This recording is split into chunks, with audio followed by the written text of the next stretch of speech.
आज की वीडियो हमारी रिफ्रैक्शन ऑफ लाइट। इससे पहले आप लोगों ने क्या पढ़ा है? Reflection of light.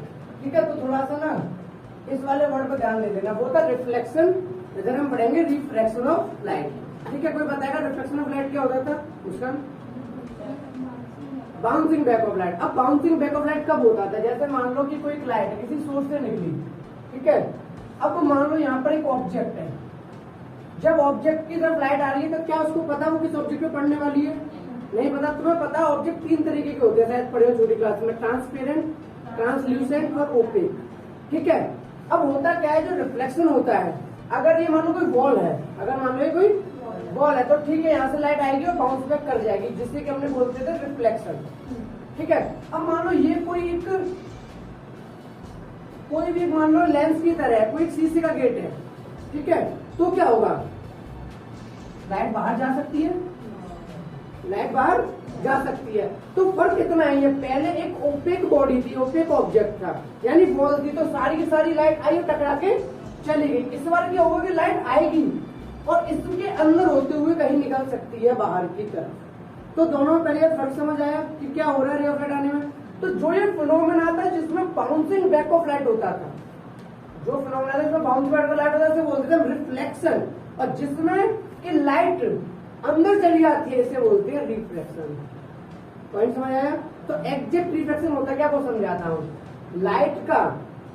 अब ऐसे कह सकता हूँ, एक बात बताओ, ये एक मीडियम है बाहर, मान लो ये एयर है, और मैंने इसे बताया ये ग्लास है, तो ये मीडियम 2 हो गया, ये मीडियम 1 हो गया। तो क्या मैं ये बात कह सकता हूँ कि जब भी लाइट किसी एक मीडियम से दूसरे मीडियम में जाती है, जब भी लाइट किसी एक मीडियम से दूसरे मीडियम में, एक मीडियम मतलब एयर से ग्लास में जा रही है, तो अपने पास से डेविएट हो जाती है, अपने पास से, उसमें क्या होता था, बाउंस बैक करती थी। तो क्या कहानी है कि जब भी रे ऑफ लाइट अपने पास से क्या हो जाए, डेविएट हो जाए। डेविएट होने का मतलब है सीधी जा रही है तो इधर भी हो सकती है, इधर भी हो सकती है, डेविएट हो जाए, इस फिनोमेनन को हम रिफ्रैक्शन ऑफ लाइट कहते हैं। क्लियर हुआ रिफ्रैक्शन ऑफ लाइट क्या होता है? देखो जैसे कि आप ध्यान से समझना रिफ्रैक्शन ऑफ लाइट में, मान लो कि ये एक बाउंड्री है जो कि एक 2 मीडियम बना रही है, इसके नीचे मान लो कुछ भी हो सकता है, एयर मान लो, ग्लास मान लो, वाटर मान लो, बाहर मैंने मान लिया एयर है, इधर मैंने मान लिया वाटर है। अब होगा क्या, जब भी रे ऑफ लाइट आएगी, अगर ये वाटर नहीं होता, कोई वॉल होती तो रे ऑफ लाइट क्या कर जाती है, पूरी पूरी बाउंस में कर जाती। तो मान लो रे ऑफ लाइट इस तरीके से आई, ठीक है, ध्यान से समझना, जब ये रे ऑफ लाइट एयर में चल रही है तो अपने पास से डेविएट तो होगी नहीं, एक ही मीडियम में चल रही है एयर में, होगा क्या, इस पॉइंट पे आके इसको जाना चाहिए था इस तरीके से, क्योंकि भाई सीधी जा रही है, सीधी जाओ, लेकिन क्या करेगी, अपने पास से डेविएट होगी, यानी या तो इधर जाएगी या इधर जाएगी, सीधी नहीं जाएगी। तो जो ये डेविएशन हुआ, जो ये इसी फिनोमेनन को क्या बोला गया, रिफ्रैक्शन बोला गया। बिल्कुल क्लियर है? अब बात आती है कि डेविएट होगी किधर। ये क्वेश्चन नॉर्मल है कि भाई डेविएट इधर होगी या डेविएट इधर होगी, वो बाद में डिस्कस करेंगे। अभी रिफ्रैक्शन समझ आ गया। रिफ्रैक्शन के बारे में एक और पॉइंट याद रखना, रिफ्रैक्शन मतलब बाउंड्री पे होता है 2 मीडियम की। रिफ्रैक्शन जो होता है वो कहां पर होता है, मीडियम की 2 बाउंड्री। देखो जैसे कि एक मीडियम ये, एक मीडियम ये, एक बाउंड्री है क्योंकि इसके नीचे वाटर है, इसके ऊपर एयर है, तो जो भी होना है वो इस पॉइंट पे होगा, क्योंकि देखो यहाँ तक स्टेट है, एक बार डेविएट होने का ये भी स्टेट ही है, तो जो कुछ हुआ वो बाउंड्री पे हुआ। तो रिफ्रैक्शन कहाँ टेक प्लेस करता है, boundary of 2 medium, boundary of 2 medium. तो क्लियर हो गया रिफ्रैक्शन क्या है और रिफ्रैक्शन कहाँ पर टेक प्लेस करता है। कोई डाउट? लेकिन बस मन में एक ही सवाल है कि हमें ये तो पता चल गया कि रिफ्रैक्शन क्या होता है, चेंज इन पाथ। क्या होता है, चेंज इन पाथ है, deviation in path, but deviate किधर होगी, इधर या इधर। इसके लिए हम पढ़ेंगे लॉ ऑफ रिफ्रैक्शन। क्या पढ़ेंगे? अब वहां हमने क्या पढ़ा था, वहां पढ़े थे लॉ ऑफ रिफ्लेक्शन, सेम यहाँ पढ़ेंगे लॉ ऑफ रिफ्लेक्शन। ठीक है, तो बात आती है कि लॉ ऑफ रिफ्रैक्शन है क्या। ठीक है, ठीक है, incident reflected and normal all in the same plane, वही सेम लॉ पहला वाला यहाँ पे अप्लाई हो जाता है। Incident ray, incident ray, refracted रे, वहां पे होता था रिफ्लेक्टेड, ये वर्ड थोड़ा याद रखना, रिफ्रैक्टेड, वहां होता था रिफ्लेक्टेड, इंसिडेंट रे, रिफ्रैक्टेड रे। अब नॉर्मल क्या करते हैं, इंसिडेंट रे ये है, ये क्या हो जाएगा, point of incidence. Point of incidence पे नॉर्मल हम कैसे बनाते थे, जो प्लेन होता था वहां पे भी फंडा था, ये अपन की क्या हो जाएगी, कहां बनी, पॉइंट ऑफ इंसिडेंस। ठीक है, तो incident ray, first law of refraction क्या है वो बता रहा हूं। Incident ray, refracted ray and normal all lie in the same plane. Clear, all lie in the same plane का मतलब क्या है कि जो ये बनाया गया बोर्ड पर बनाया गया है तो सारी की सारी रे बोर्ड पर ही, ऐसा नहीं है इंसिडेंट रे ऐसे आई और रिफ्रैक्टेड रे बाहर निकल गई, एक ही प्लेन पे होगा। अगर इधर हो रहा होगा इंसिडेंट रे रिफ्रैक्टेड है तो इसी प्लेन पे लाई करेगा। ठीक है, इस प्लेन पर है तो इसी प्लेन पे होगा। तो ये बात क्लियर हो गई कि सेम प्लेन का मीनिंग क्या होता है। सेम प्लेन का मीनिंग होता है कि अगर ये बोर्ड पर इंसिडेंट रे तो रिफ्लेक्टेड रे भी बोर्ड पर ही है, नॉर्मल भी बोर्ड पर, बाहर की तरफ कुछ नहीं है, अदर प्लेन में नहीं है। यहाँ तक कोई डाउट किसी को, क्लियर है। फर्स्ट लॉ समझ आ गया। फर्स्ट लॉ तो सिंपल है। सेकंड लॉ ऑफ रिफ्रैक्शन क्या कहता है, नहीं वहां पर था एंगल ऑफ इंसिडेंस इक्वल। देखो यहाँ एंगल तो वैसे भी इक्वल नहीं होता क्योंकि डेविएट हो रही है। ठीक है, एंगल इक्वल नहीं होंगे। अब तुम लोगों ने ट्रिग्नोमेट्री पढ़ी है, पहले ये बताओ, ट्रिग्नोमेट्री नहीं पढ़ी हुई है तो अभी जो मैं बात बोलूंगा वो तुम्हें थोड़ी सी याद रखनी पड़ेगी। बस उससे पहले कुछ बता देता हूँ। राइट एंगल ट्राइंगल जो होता है, क्या होता है, राइट एंगल ट्राइंगल जहां भी बनता है वहां पर एंगल और साइड के बीच में रिलेशन बताए जाते हैं। क्या होता है, राइट एंगल ट्राइंगल जब होता है तो किस किस के बीच में रिलेशन बताया जाता है, एंगल और साइड। ये बताए जाते हैं कुछ ट्रिग्नोमेट्री के टर्म्स की हेल्प से। जैसे मान लो मैंने बोला साइन थीटा, क्या बोला, थीटा, या थीटा क्या होता है, एंगल। साइन थीटा क्या होता है, साइन थीटा बोलता है पी अपॉन एच, मान लो कुछ भी, और पी और एच आया होती है साइड। तुम्हें अभी बस मोटा मोटा इतना याद रखना है कि जो साइन वगैरह होती है ये रिलेशन बताते हैं राइट एंगल ट्रायंगल में एंगल और साइड के बीच में, बस एंगल और क्लियर है। साइन क्या है, एक टर्म का नाम है। साइन क्या है, एक, थीटा क्या है, यहाँ पे एंगल, ये सब क्या सामने लिखा है, साइड्स। ठीक है, ऐसे ही कॉस थीटा होता है, टेन थीटा होता है, पर मेरे को इतना सारा ना समझाना है ना यूज करना है, मुझे साइन यूज करना है। क्लियर हो गया, साइन थीटा क्या है। अब यहाँ पे भी राइट एंगल ट्रायंगल तो बन ही रहा है, 90 डिग्री का है ये, तो यहाँ पे कुछ मैं लगाने वाला हूँ। ठीक है, तो उसे याद रखना, साइन कॉस समझ आ गया, टर्म है, थीटा क्या है, एंगल है। क्लियर है यहाँ तक। तो सेकंड लॉ ऑफ रिफ्रैक्शन हमारा कहता है कि जो साइन आई होता है, क्या होता है, इसे पढ़ते कैसे पहले बता देता हूँ। एंगल ऑफ इंसिडेंस क्या होगा, ये आई, तो अभी मैं मान लेता हूँ कि डेविएट इस तरफ हो गया तो आर ये होगा। ठीक है, डेविएट इस तरफ हो गया तो जो साइन आई मैंने बोला इसका मीनिंग है एंगल आई का साइन, एंगल तो बोलेंगे sine of angle of incidence, इसकी कुछ वैल्यू होगी। अब वो डिपेंड करती है आई पे। साइन 30 की कुछ वैल्यू होती है तुम्हें लर्न कराई जाएंगी, साइन 45 की वैल्यू होती है वो तुम्हें लर्न कराई जाएंगी। डिपेंड करेगा कि एंगल 30 है, 45 है, 60 है, 90 है। क्लियर हुआ साइन आई का मीनिंग।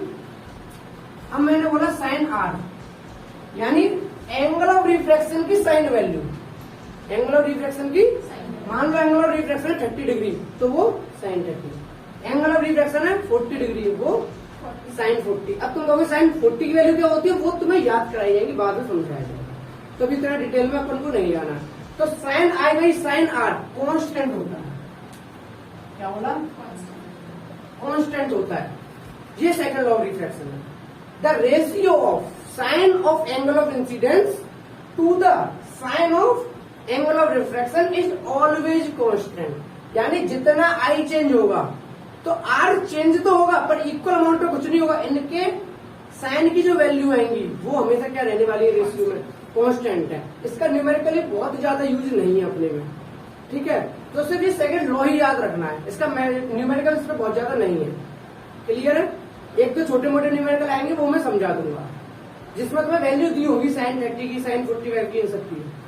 पॉइंट क्लियर है। तो सेकंड लॉ ऑफ रिफ्रैक्शन को कैसे याद रखना है कि जो एंगल ऑफ इंसिडेंस होता है इसकी sine value, angle of incidence होता है उसकी साइन वैल्यू, इसका रेशियो किससे, एंगल ऑफ रिफ्रैक्शन की साइन वैल्यू से कांस्टेंट है, ऐसे रेशियो तो पढ़ेंगे।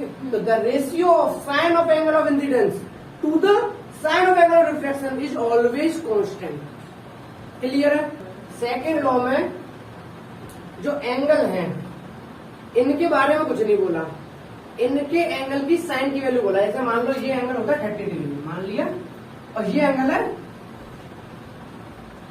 20 डिग्री, ये कितना है 30 डिग्री है 20, तो इनके बारे में इन्होंने कुछ नहीं बोला, इन्होंने कहा 30 हो कुछ भी हो, इसकी साइन की वैल्यू निकालो, यानी किसकी निकालो, sin 30 कुछ वैल्यू आएगी। फिर कहते हैं जो एंगल ऑफ रिफ्रैक्शन है इसलिए साइन की वैल्यू निकालो, यानी कि साइन 20 की वैल्यू निकालो। अब तुम्हारा नेक्स्ट सवाल होगा इनकी वैल्यू हम कैसे निकालें, तो तुम्हें दी जाएंगी। ये वाला डाउट क्लियर हो गया, साइन 30 की वैल्यू तुम्हें दी जाएगी, साइन 20 की वैल्यू तुम्हें दी जाएगी, कोई दिक्कत। इनका रेशियो क्या होगा, कांस्टेंट होगा जब डिवाइड करेंगे, क्या होगा कांस्टेंट। अब देखो कांस्टेंट का मीनिंग क्या होता है, मान लो ये कैसे भी 30 से हो गया 50, क्या हो गया 30 से, इसको इतना चेंज होना पड़ेगा कि फिर से रेशियो कांस्टेंट हो। अब कितना चेंज होगा वो हम अभी इस लेवल पर नहीं बता पाएंगे, बस कहानी इतनी है, अगर ये 50 हो गया 30 से तो इसको इतना चेंज होना पड़ेगा कि डिवाइड करने पर वही पहले वाली वैल्यू आए। अब वो हम अभी डिसाइड इस लेवल में बिल्कुल भी नहीं कर पाएंगे कि कितना एंगल रखें जिससे कि हमारी वैल्यू क्या है, कांस्टेंट है। पर एक चीज क्लियर है, अगर एयर से वाटर में कभी भी रेज आ रही है, एयर से वाटर में कभी भी रेज, इनकी वैल्यू का रेशियो हमेशा कांस्टेंट रहता है, हमेशा कांस्टेंट रहता है। साइन कितने भी एंगल पे करा लो, साइन है भी साइन आर कांस्टेंट रहता है। ये था सेकंड लॉ, क्लियर है। जरूरी है सिर्फ वाटर पे वो किसी पे हो, ग्लास में हो, फिर उसके लिए हो जाएगा एयर टू वाटर हो, एयर टू ग्लास हो, वाटर टू ग्लास हो, एयर टू वाटर, हाँ अपने अपने मीडियम के लिए कांस्टेंट रहेगा, क्लियर है। अब बात आती है डेविएशन वाली, जो तुमने बोला कि मान लो यहाँ पे वाटर है, यहाँ पे मान लो एयर है, रे ऑफ लाइट इस तरीके से आई, ठीक है, तो जाना था इसको, पर इधर डेविएट करेगी, इधर बनाते हैं हम नॉर्मल, ठीक है।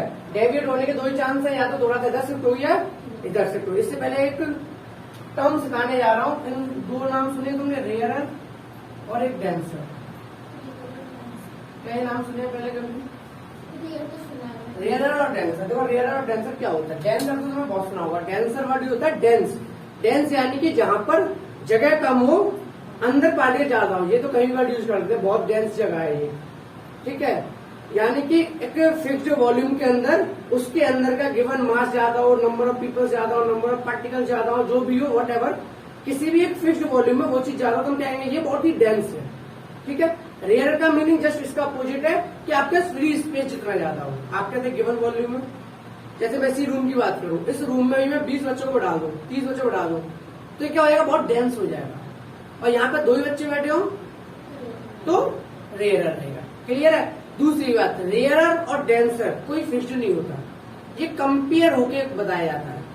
जैसे तुम कहते हो ना, कहीं तुम्हें बहुत प्रॉब्लम हो रही है, तुम दूसरी जगह वहां उससे खतरनाक वाला, तुमको इससे अच्छा तो वहीं थे, इससे अच्छा तो वहीं थे, क्यों बोला तुमने, क्योंकि अब इसके कंपेरिजन में भाई रेयरर वही था, तुम वहां से भगे थे इसलिए क्या यहाँ पे बहुत ज्यादा डेंस है, और आगे जाके तुम और डेंस मिल गया, तो तुम्हारे लिए जो डेंस था वो क्या बन गया, रेयरर बन गया। तो पहला पॉइंट ये क्लियर हुआ कि कोई भी चीज को ना हम रेयरर कहेंगे ना डेंसर, कब कहेंगे, जब दो के बीच में कंपेरिजन। जैसे मान लो एयर और वाटर को उठा लिया, इसको ले लिया, तो हमें पता है कि भाई एयर और वाटर में वाटर के मॉलिक्यूल ज्यादा पास होते हैं, तो हम कहेंगे वाटर डेंसर, एयर रेयर। लेकिन अब मान लो वाटर के साथ एक और आगे हनी आ गया, तो अब तुम्हारे लिए वाटर डेंसर नहीं रहा, अब तुम्हारे लिए वाटर रेयरर, हनी डेंस। तो ये वाला टर्म बहुत अच्छे से क्लियर हो गया कि किसी भी चीज को एज इट इज नहीं बोल देना, नहीं वाटर रेयरर है तो रेयरर ही रहेगा, इट डिपेंड कि उसका कंपेरिजन किसके साथ हो रहा है। हनी भी हो सकता है रेयरर बन जाए, इससे भी ज्यादा कोई डेंस हो, बहुत ज्यादा नहीं, वो तब भी इससे रेयरर ही होगी हनी, ठीक है। ये वाली चीज क्लियर होगी ना कि रेयर और डेंसर क्या होता है, कंपेरेटिवली टर्म्स होते हैं, यानी कंपेयर करने के बाद डिसाइड होते हैं, क्लियर। तो अभी हम फिलहाल कंपेयर कर सकते हैं, हमें 2 मीडियम पता है अपने, एक एयर एक वाटर, तो रेयर और मीडियम क्या होगा अब बता सकते हो, एयर, वाटर क्या होगा, डेंसर, क्लियर है। तो एयर टू वाटर, ठीक है, तो रेयर टू डेंसर हो गया। तो अब बात आती है कि हमें कैसे पता चलेगा डेविएशन इधर होगा या इधर होगा। तो याद रखना, जब भी ray of light rare to denser आए, जब भी ray of light rare to denser आए, टूवर्ड्स द नॉर्मल जाती है, टूवर्ड्स द, तो अब देखो रेयर टू कहाँ जाएगी, नॉर्मल की तरफ, तो जाने का चांस हट गया, नॉर्मल की साइड जाएगी, टूवर्ड्स द नॉर्मल। अब टूवर्ड्स द नॉर्मल का मीनिंग इसके इधर ही होता है, लेफ्ट,